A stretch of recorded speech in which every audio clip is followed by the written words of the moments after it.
mais uma noite aqui, terça-feira que vem nós temos um feriado, hein, gente? Não vou poder estar aqui com vocês, mas hoje é um dia diferente. Hoje é um dia que a gente vai aprender cada dia mais a comunicar aquilo que desejamos.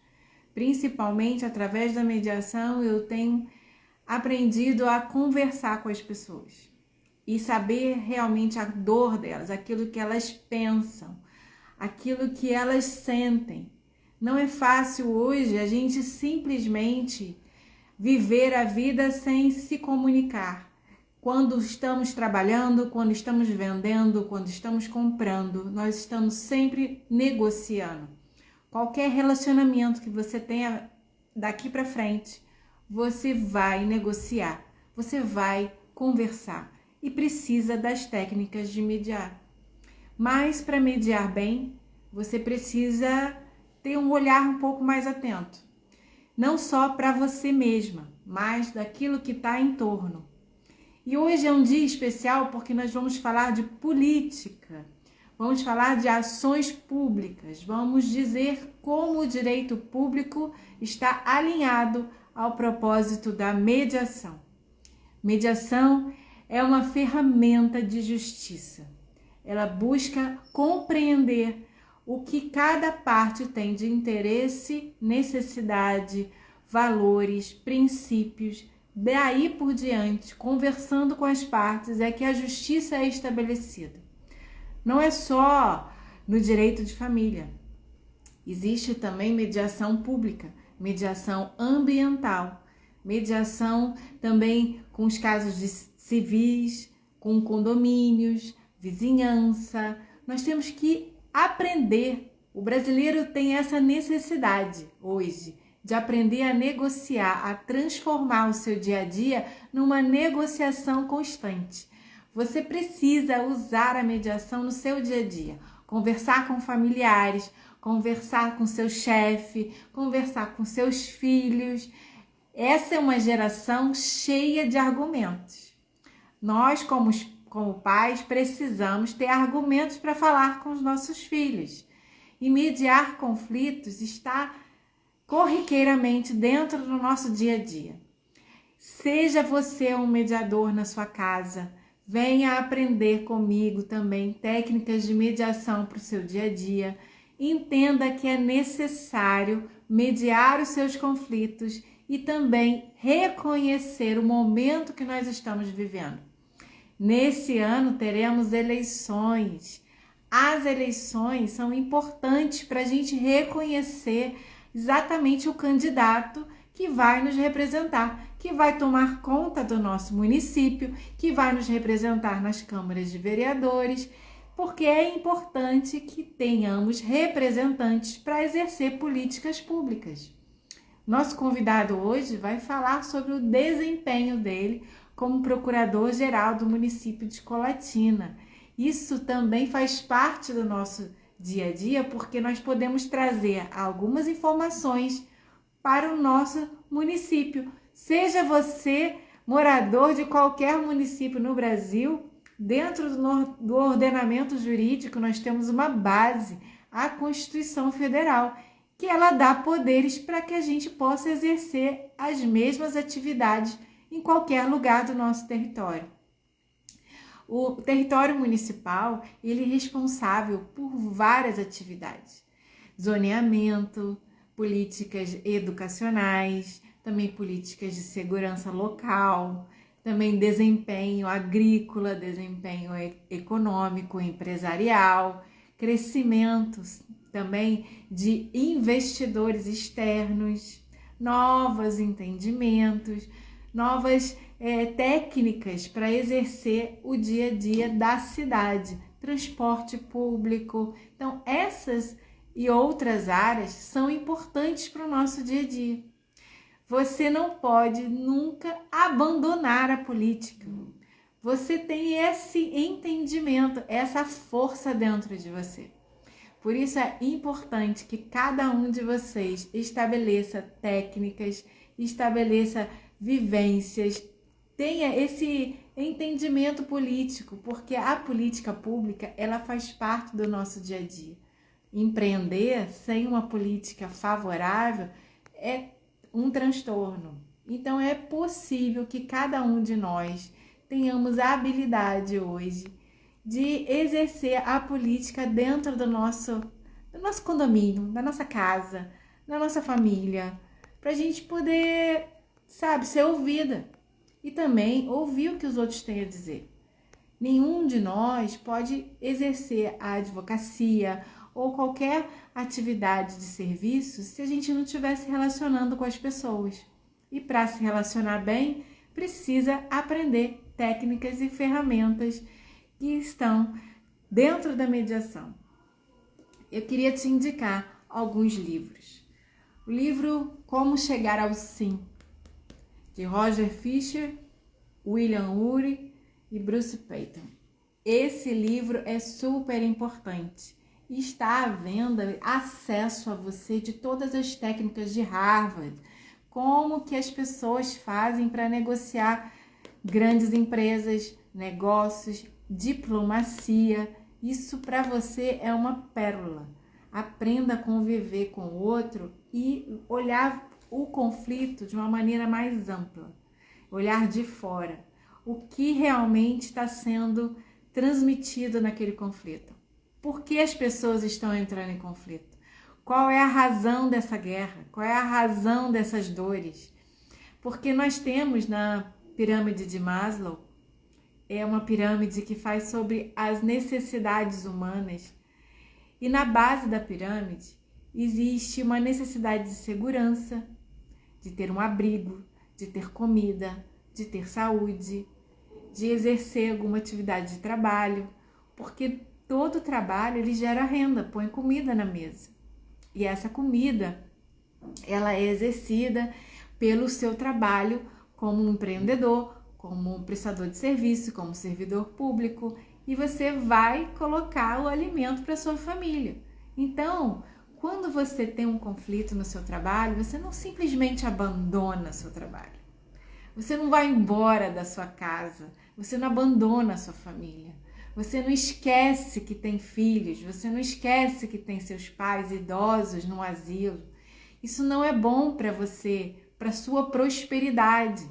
Eu estabeleço aqui um vínculo direto entre relacionamentos e prosperidade. Você que está se relacionando precisa entender o lado do outro, precisa se equipar com essa inteligência emocional para poder haver uma troca ali. Nós não podemos simplesmente fazer com que as pessoas sumam da nossa vida. O conflito, ele é inerente, ele é especial, ele faz parte dos relacionamentos humanos. Nós precisamos do conflito para evolução. Isso a gente tem que entender como algo natural. Todos os conflitos fazem parte de nós. E você está aí apto a reconhecer o seu conflito, mas não olhar para ele como se fosse um bicho de 7 cabeças. Abandona essa ideia de que o conflito, seja ele social, seja ele na política, seja ele na sua família, ele não é uma dificuldade para a sua vida. Ele é um instrumento, é uma ferramenta que acontece para fazer você uma pessoa melhor. Então, se nós queremos ser melhores, nós precisamos aprender a nos comunicar. Precisamos ouvir a outra parte com empatia, usar a comunicação não violenta, não entender que o outro é apenas um inimigo. Não, ele não é seu inimigo. Ele está te provocando a uma melhor conduta, a um melhor fechamento dessa ideia de que você construiu e limitou a sua vida a esse conflito como barreira. O conflito não é para você ficar estagnado, fechado. Você que é homem, esse mês estou dedicando à mentalidade masculina em evolução. Eu te convido a ver as outras lives, a participar das outras lives que vão vir para frente, porque o homem também precisa entender a mente feminina e entender por que realmente não consegue se comunicar da maneira adequada. Nossos relacionamentos estão sendo quebrados por falta de comunicação. Muitas pessoas hoje não estão se relacionando bem porque não se comunicam. E é muito, muito pesaroso. É um prejuízo para os nossos relacionamentos haverem rupturas pela falta de comunicação. Existem pessoas que não querem realmente conversar. Elas querem impor ideias. Elas querem ter autoritarismo. Elas querem colocar com força e com violência aquilo que desejam. E claro, não é bem assim. Nós precisamos exercer a comunicação por causa dessa barreira autoritária. Vimos na política, há um tempo atrás, como era difícil a comunicação. Como os nossos dirigentes ficavam realmente no embate, nas gritarias, nas confusões. Isso não traz evolução nenhuma para a nossa vida política. Nós não podemos também abandonar o cenário internacional e dizer que nós não podemos nos comunicar com outros países da maneira como que eles pensam e eles que fazem de um jeito, nós fazemos de outro. Não, no mundo globalizado, todos somos importantes. Nós bebemos da mesma água. Nós comemos alimento da mesma terra. Nós alimentamos o mundo, o Brasil, realmente o agronegócio é importante. Mas como nós queremos vender o nosso negócio agrícola? Como nós queremos implementar técnicas e novas ideias aqui se a gente não tem bons relacionamentos? Então, neste momento, a gente vai estar conversando com o Guilherme. O Guilherme é um amigo. Ele está comigo já há muito tempo, desde 2017, 2018.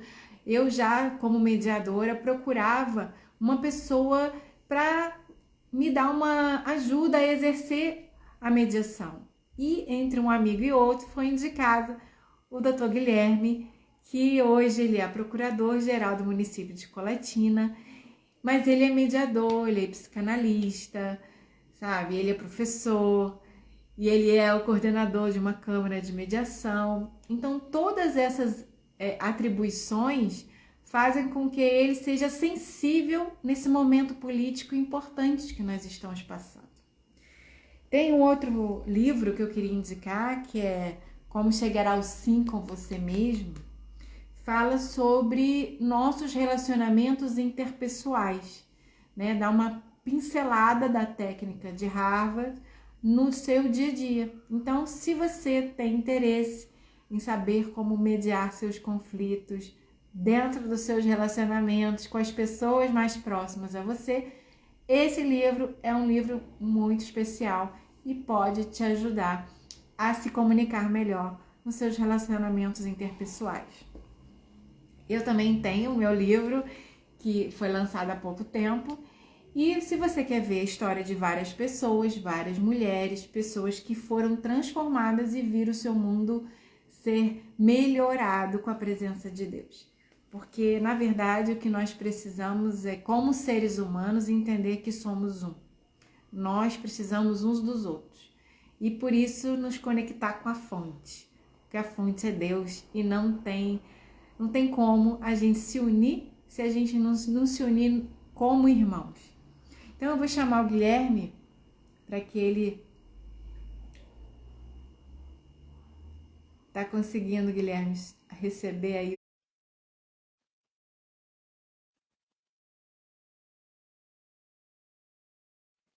Conseguiu receber? Olá! Como vai, Vânia? Tá conseguindo me ver bem? Tô conseguindo. Divisão de tela deu certinho. Tá cortando minha testa Então aqui, tá mas eu bom. vou tentar consertar. Tá me ouvindo bem também? Tô te ouvindo super bem. Então tá bom. Eu estava aqui falando sozinha, e aí ficava difícil saber, né, se estava tudo certo com o áudio. E aí o pessoal foi entrando, eu comecei a falar e esqueci de perguntar se o áudio estava bom. Mas você conseguiu chegar a tempo do seu compromisso.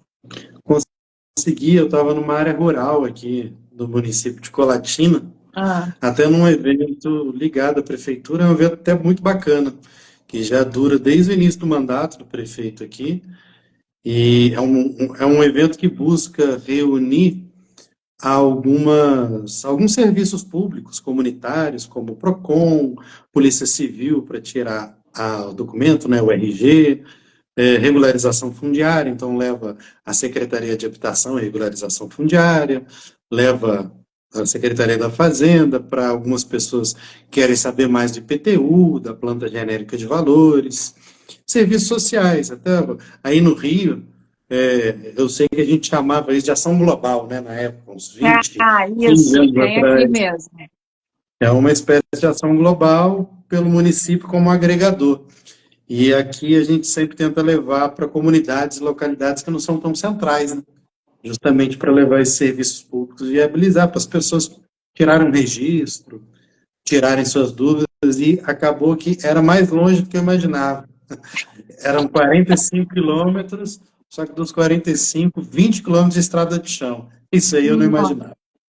Nossa, mas faz parte, né? Você, como procurador, você deve ter uma agenda cheia, vários compromissos, porque são muitas necessidades. A gente sabe que o direito público lida com várias pessoas, com várias demandas, e não é fácil essa agenda aí. E eu agradeço você estar aqui comigo hoje, ter tirado um tempinho para me dar essa atenção. O público de Barra Mansa também precisa saber dessas informações. E nós realmente ainda estamos, né, por mais que o Rio de Janeiro seja um estado muito cheio de experts, eu acho que nesse momento nós precisamos de pessoas que tenham um frescor, que tenha novas ideias e novos entendimentos. Eu agradeço sua presença. Nada, mais do que justo, justificado, e eu acho que o momento é o ideal mesmo para trocar esse tipo de informação, fazer essa intersetorialidade, multidisciplinar e ouvir um pouco de cada parte, né? Não só da área do direito, mas hoje em dia a administração pública ela é múltipla, né? Ela não está só ligada àquelas pessoas que têm a formação em direito, elas também hoje admitem uma gama enorme de pessoas que fazem o controle externo, que hoje em dia é com esse nome, através dos tribunais de conta, através das controladorias. Então, certamente, hoje você ser um advogado público é radicalmente diferente do que era 20 anos atrás. Sim. Isso é muito importante. Mas você, eu queria começar a falar um pouco da sua vida pessoal. Você tem uma trajetória aí grande aí de trabalho, de vida, né, de acadêmica. Conta um pouquinho da sua trajetória para o pessoal que não te conhece, te conhecer melhor. Mesmo que depois a gente vai aprofundando um pouco na política, no seu trabalho atual. Mas fala um pouquinho de você até você chegar aí. Claro. Eu sou natural de Volta Redonda e fiz aí minha formação, ensino fundamental, ensino médio, todo em escola pública, na verdade o ensino médio eu fiz os 2 últimos anos em escola particular, mas todo em escola pública, numa escola municipal da FEVRE, né, que é a fundação lá de Volta Redonda, que toma conta das escolas municipais. Eu estudei no Getúlio Vargas, que, enfim, é um pouco do modelo que aí no Rio a gente chama de brizolão, né, do CIEPS, para quem é de fora do Rio chama de CIEP, que é um modelo educacional pensado lá atrás e que ainda assim leva à frente, a duras quedas, mas ainda assim leva à frente esse modelo. Então, certamente eu sou um filho deste modelo educacional. Então, eu fiz a minha formação em Volta Redonda, de ensino fundamental e médio, eu fiz a prova de universidade, de faculdade, para ciências sociais, sociologia e para direito. Cheguei ali a flertar, até mesmo frequentar ciências sociais inicialmente, mas logo migrei para o direito e, por questão de trabalho, até para conciliar trabalho e faculdade, optei por ir a Juiz de Fora, que é um caminho que várias pessoas do sul fluminense fazem, de Barra Mansa, Resende, Volta Redonda, mas muito mais próximos ali do eixo de Paraíba do Sul, que é mais próximo da divisa, né, com o Juiz de Fora. Sim. Então, as pessoas que pegam Levi Gasparian, Paraíba do Sul, Três Rios, sobretudo, até Barra do Piraí, tem esse eixo de migração educacional muito grande, ali em Juiz de Fora, e eu fiz esse eixo. Morei lá muito tempo, fiz minha formação toda lá, fiz o estágio, tanto na prefeitura, de Juiz de Fora, fiz na Defensoria Pública, fiz questão de ter essa vivência, essa experiência semi-profissional, né, que é no estágio, na Defensoria Pública, porque outros amigos que já eram mais veteranos sempre me compartilharam a riqueza que era você estar na Defensoria, que de fato é uma clínica geral. E é uma clínica geral muito comparado Verdade. a um hospital de pronto atendimento. É isso mesmo. Tudo chega ali e com uma massividade muito grande. Então, assim, você aprende até na marra. E, no final das contas, você também presta um serviço social muito grande com aquilo que você está fazendo. Então, fui na Defensoria Pública, estive na administração pública, na prefeitura de Juiz de Fora, e logo fui para a área privada. Na área privada, fiz algumas formações adicionais de pós-graduação e logo me aproximei da autocomposição através dos métodos consensuais de resolução de conflitos e me aproximei de uma Câmara que já estava instalada lá em Juiz de Fora. Foi a primeira Câmara a ser habilitada pelo Tribunal de Justiça, um Tribunal de Justiça do Brasil, que por vanguarda foi em Minas Gerais, que também tem muito essa questão de exportar pessoas ligadas a relações internacionais, a diplomacia e a pessoas ligadas à resolução de conflitos.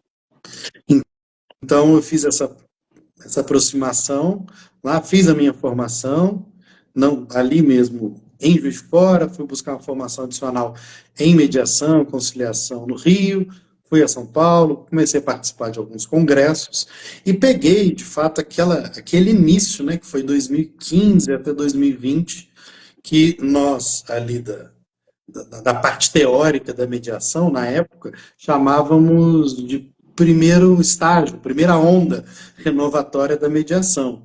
Pegando exemplo lá das ondas renovatórias que o professor Carnelucci coloca, das ondas renovatórias do direito, a gente usava isso como ironia ou anedota para falar da onda renovatória da mediação, que era a primeira fase de instituir todo o arcabouço normativo, do microsistema da autocomposição, composto principalmente da lei da mediação, que é a 13.144, 133, agora me lembro, que é de 2015, veio junto praticamente com o Código de Processo Civil atual e veio junto com algumas outras mudanças e adequações na Lei do Juizado Especial, na Código de Defesa do Consumidor, em alguns outros adequações.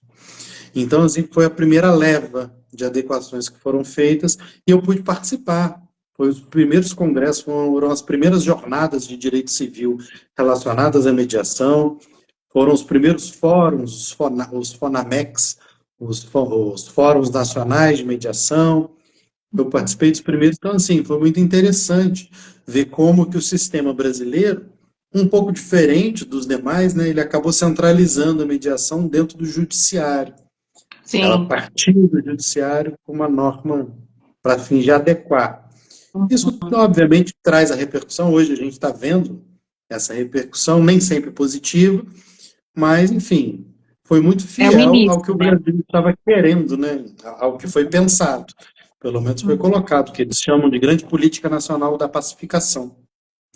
Então, isso foi feito e eu fui nessa leva.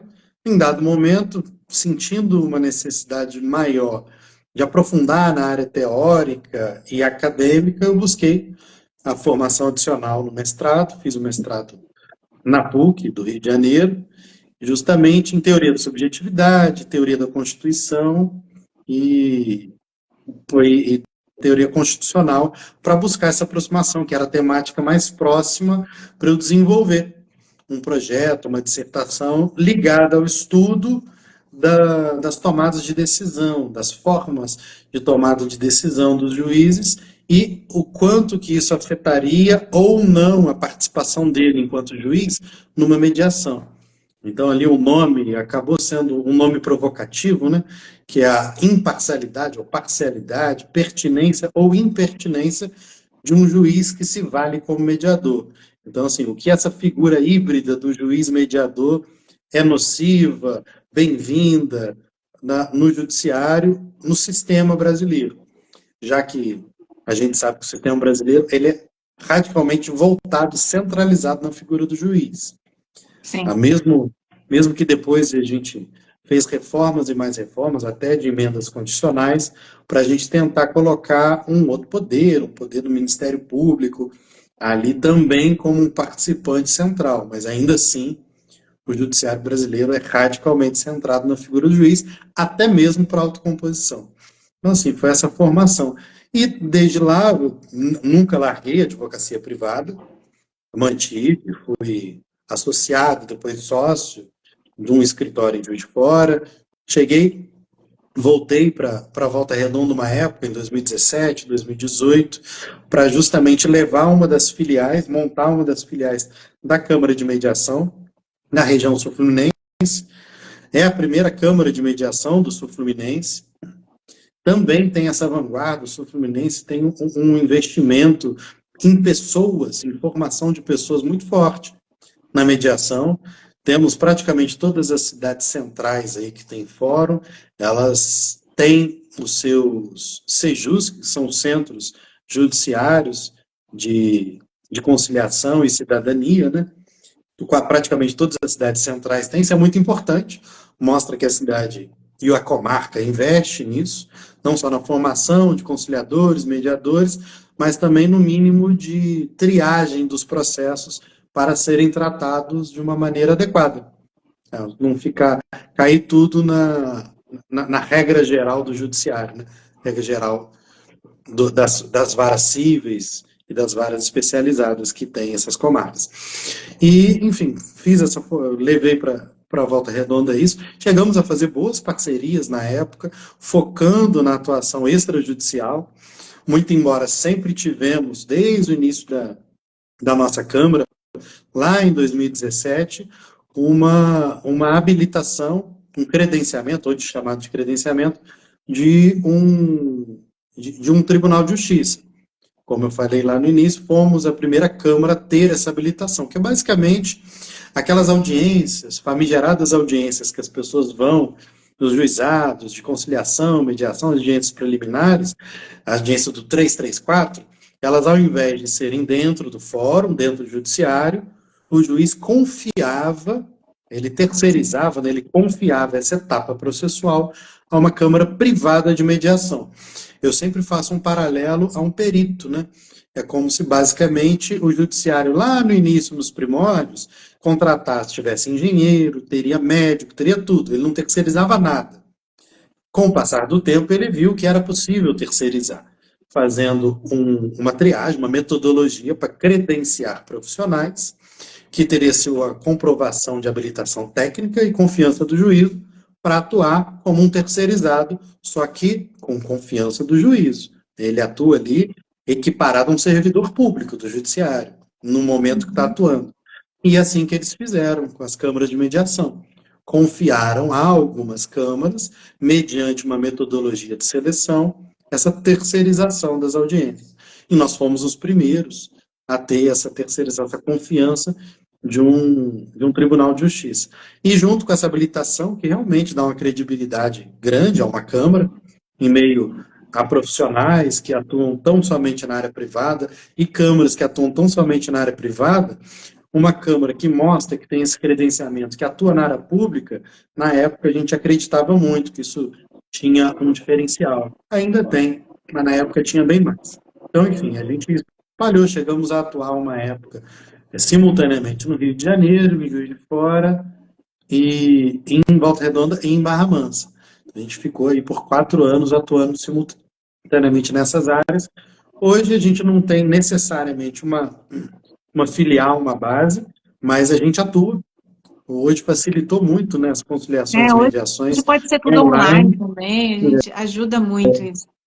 facilita muito. A gente mantém pessoas, assim como você, que tem a nossa confiança plena aí de mediação e conciliação. A gente faz o que o tribunal faz com as câmaras, a gente faz com alguns conciliadores privados, extrajudiciais, que tem da nossa parte a confiança e a legitimidade, porque sabe que atua bem, que tem uma boa formação e que tem toda a nossa confiança para atuar em nosso nome.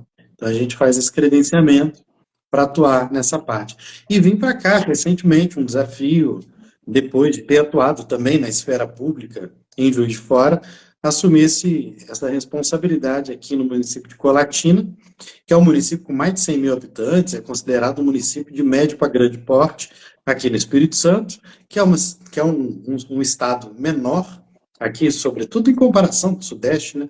É um estado menor, mas que tem umas peculiaridades na administração pública muito boas, porque ele teve uma história muito recente de desequilíbrio, história muito recente e até mesmo de desvios, de corrupção, envolvendo todo um aparato público, envolvendo o Estado inteiro.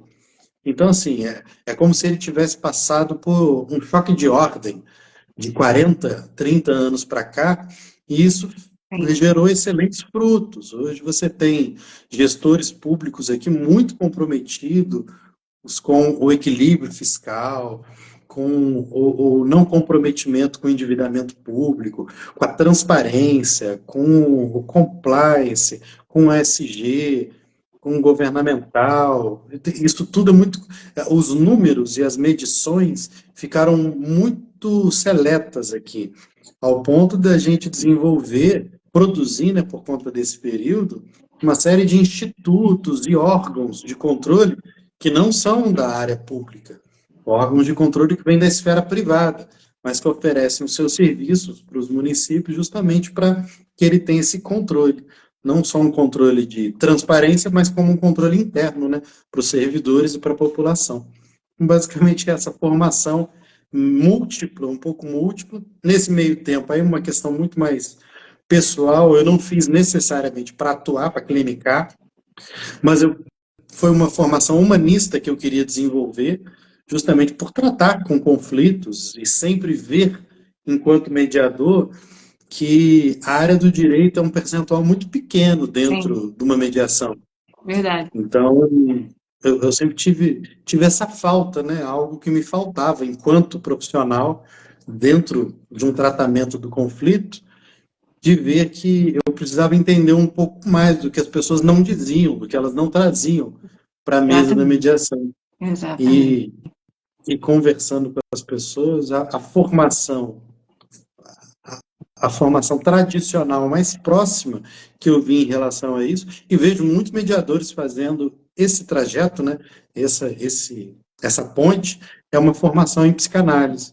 Então, eu fiz a formação em psicanálise que me ajudou muito enquanto pessoa. Não, Sou, não, é só sou um agrega. analisado até hoje, exato. Faço terapia, duas terapias até hoje, uma enquanto formação e outra enquanto terapia mesmo individual. É Eu isso acho que aí. isso agrega muito enquanto mediador, te deixa com o ouvido e com o olhar mais aguçado.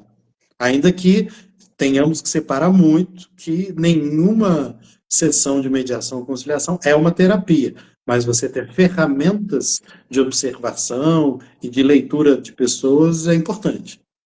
É verdade. Eu digo que é terapêutico o resultado para a família, para os negócios, porque você exerce um toque diferente no conflito e deixa todo mundo ser ouvido. Muitas vezes a gente já teve sessões juntos e você sabe que às vezes o desabafo de uma pessoa indignada muitas vezes gera cura, né? E ela consegue depois, no judiciário, no momento posterior, fechar realmente um acordo favorável às partes, porque quem é que quer permanecer com processos judiciais? Não é uma coisa agradável. Eu acho que todo ser humano de bem gostaria de ter uma vida sem percursos jurídicos que tenham vários anos aí, desgastes emocionais, financeiros. Uma empresa não quer custear esse gasto. Por isso é importante a gente saber que tem outras ferramentas. Você que é advogado, você que faz parte, né, da psicanálise, da terapia, é bom que você seja também mediador, para que você entenda o lado das pessoas, a comunicação não violenta, que o Guilherme também já fez essa formação, e eu acho que a gente tem que aprender isso no dia a dia. Negociamos sempre, temos conflitos sempre, como seres humanos, independente se você vai ser mediador ou não. É bom que você, eu indiquei livros no começo da live, quem não viu, começa lá e dá uma olhadinha, para você entender que todo mundo pode aprender a ser mediador e ter técnicas certas para mediar, porque todos nós passamos por conflitos. Você falou aí de Colatina, do estado do Espírito Santo, ter passado por esse renovo de mente, de pessoas responsáveis e líderes aí da região serem, né, despertar realmente de agradar, de cuidar da coisa pública. É algo muito difícil aqui no Brasil e eu espero que aconteça isso com o Rio de Janeiro. Nós somos aqui dessa região, sou fluminense, e eu gostaria, Guilherme, que você nos ajudasse assim, a esse caminhar. Estamos nos preparando para as próximas eleições e precisamos ter consciência para votar, né? Consciência para escolher novos líderes, novas mentalidades. E é importante que outras pessoas que deram certo despertar a mente daqueles que estão indignados, porque reclamar, sentar no sofá, ficar falando, né, de maneira agressiva com outro no trânsito, na rua, não vai adiantar, nós não vamos sair dessa lama. A gente precisa de pessoas que nos dão orientação. E se você puder aí ajudar essas pessoas hoje que estão querendo ouvir essa mudança aí de Colatina, do Espírito Santo, da coisa pública, e principalmente do empreendedorismo, de cuidar do meio ambiente, e aí você dá uma ajuda, uma pincelada aí do que a gente pode usar aqui.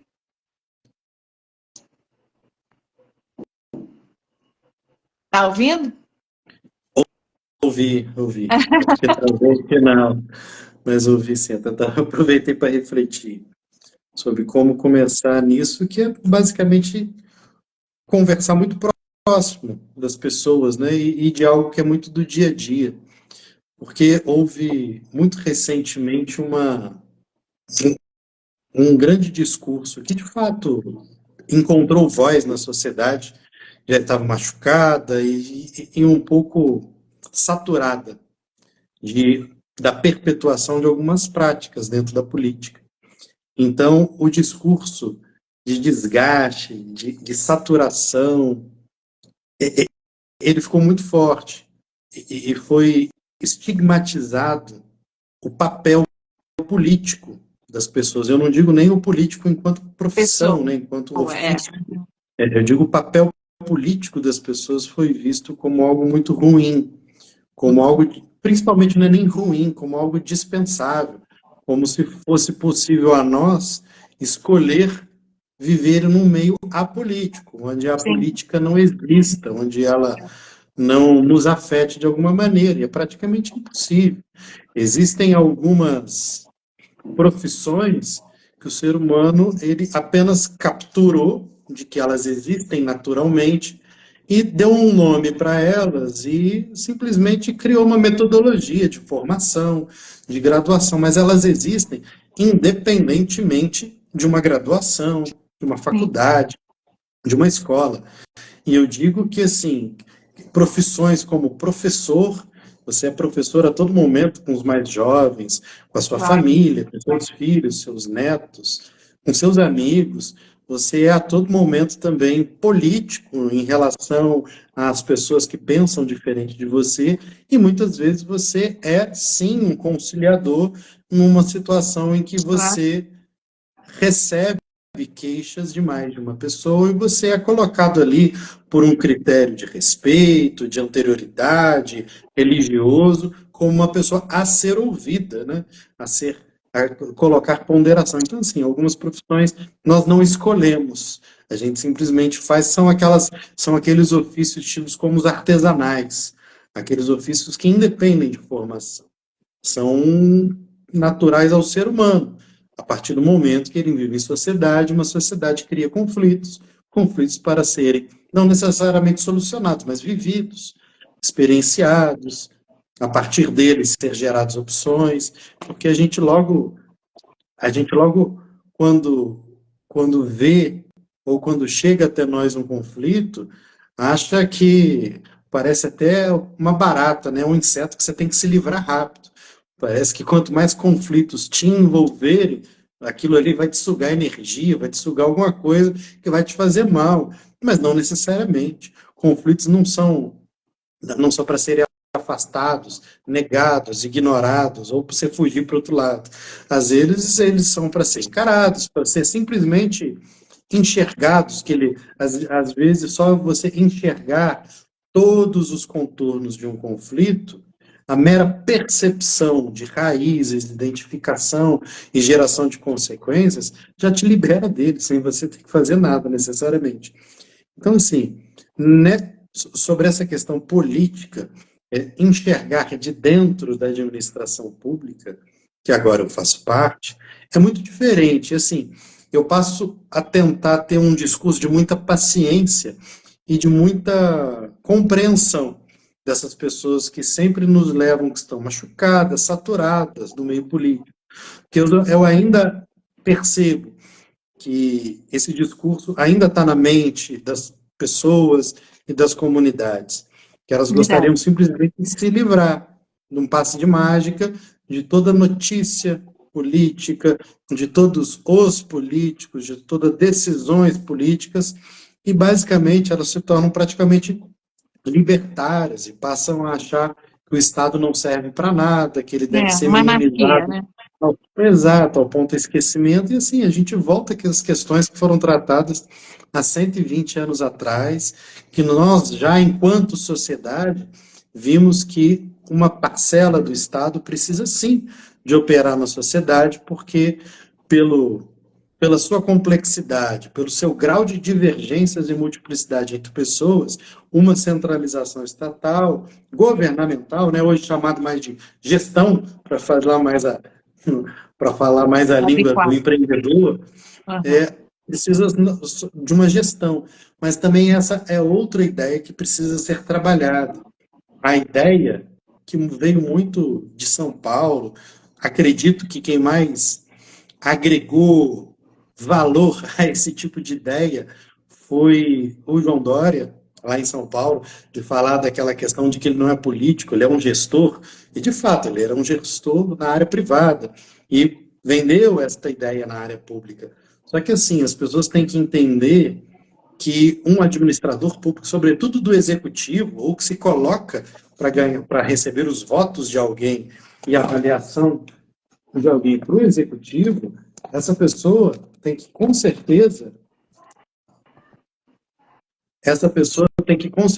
não só reunir os predicados e as qualidades de um gestor, de saber lidar com administração, economia, contabilidade e minimamente uma área jurídica. Isso sim, é gerir dinheiro, gerir direitos, deveres, obrigações e responsabilidades. Mas ele também tem que ser um político. Não adianta ser 100% gestor se você não tem apoio político, se você não tem uma boa estratégia política para que a sua pauta, o seu planejamento, a sua estratégia chegue do jeito que você quer a população, que ela não encontre ruído ou encontre malversação no meio dela, fake news ou tudo mais que hoje a gente sabe que tem pessoas que trabalham só Exato. para desinformação. Não são Sim. mais que elas querem imprimir a sua opinião. Elas trabalham para deturpar a sua opinião.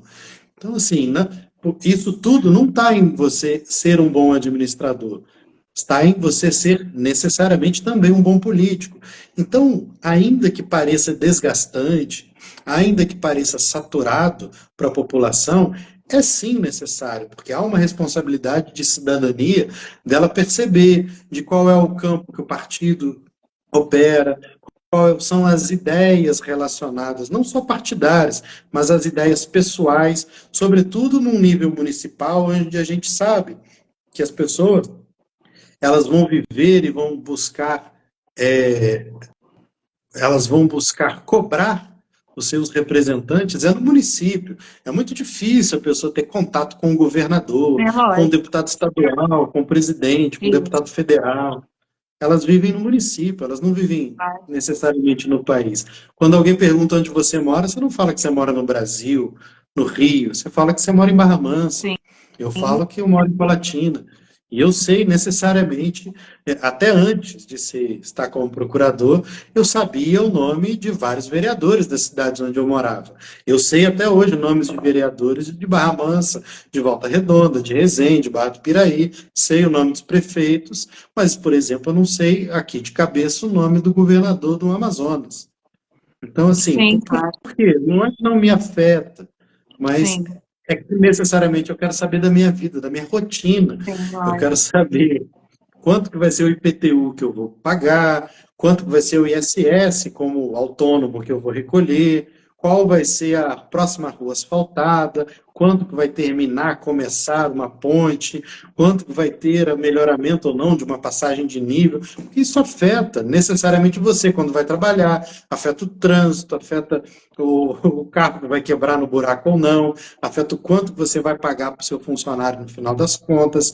Então, assim, é isso que nos afeta enquanto vida cotidiana. E voltando ao que eu estava dizendo, eu sempre tento manter um diálogo muito sincero, mas muito ponderado, muito com o máximo de compreensão possível, as pessoas que vêm com essa dor, com essa lesão, com esse machucado, de dizer que não quer mais saber de política, que quando chegar perto da eleição, uma semana antes, vai lá e decide, que a gente sabe que, infelizmente, é a tendência das pessoas que, na hora de votar, elas decidem nas últimas 2 semanas. São dados que nos trazem isso. É uma infelicidade saber disso, mas também cabe aos pré-candidatos saberem que essa é uma Sim, estratégia a ser considerada.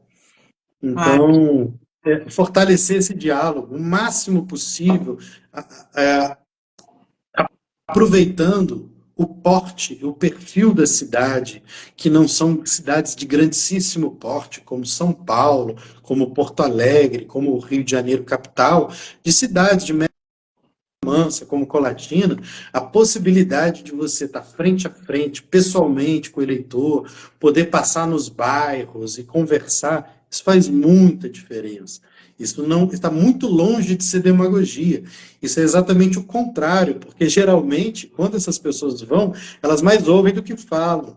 Isso se elas realmente tiverem essa boa vontade. Elas não vão tão simplesmente para discursar, elas vão para ouvir, porque se você não for para ouvir as demandas da sociedade, vai chegar até você tão e simplesmente a demanda daquele que se diz representante daquela localidade. Mas pode ser, infelizmente, que ela queira um interesse pessoal. Então, quanto mais você conseguir esse contato direto com a população, melhor. E a gente tem que se valer desse porte da cidade, da É, gente realmente conexão, fazer né? essa comitiva mesmo para conversar com as Isso pessoas, aí. estar em contato. Mas precisamos ter conexão com os nossos políticos. Pessoas que nos representam, elas têm que saber quem somos, o que queremos, aonde queremos chegar. E, infelizmente, igual você disse, nós não temos essa habilidade política e de interessar em reconhecer o candidato na sua essência, na sua história, naquilo que ele faz, da onde ele veio. E ele não é uma pessoa que faz troca de favores, né? Porque em época de eleição se doa muita coisa e, na verdade, o intuito é somente fazer essa troca das suas necessidades primárias, né? Eu hoje postei um vídeo exatamente sobre isso, sobre utilização indevida das necessidades básicas das pessoas que fazem parte do município. A pessoa tem uma necessidade de comer, ela tem uma necessidade de abrigo, ela tem uma necessidade de trabalho, então ela precisa realmente ter as suas necessidades supridas. Mas de que maneira o político vai exercer esse cuidado, esse olhar humano para as necessidades dessa pessoa que está ali. Infelizmente, o que a gente tem visto é que se dá o peixe, né? Se dá logo o fim, aquele produto final, e não ensina, não transforma a mente da pessoa, não traz uma mudança social significativa. E eu tenho essa preocupação como mediador, porque eu vejo que se repete ao longo dos anos os mesmos padrões familiares, a mesma desestruturação. É a criança que foi gerada no ventre de uma adolescente, que não teve realmente uma oportunidade de trabalho, uma oportunidade de vida melhor, pessoas em situação de vulnerabilidade na rua, muitas vezes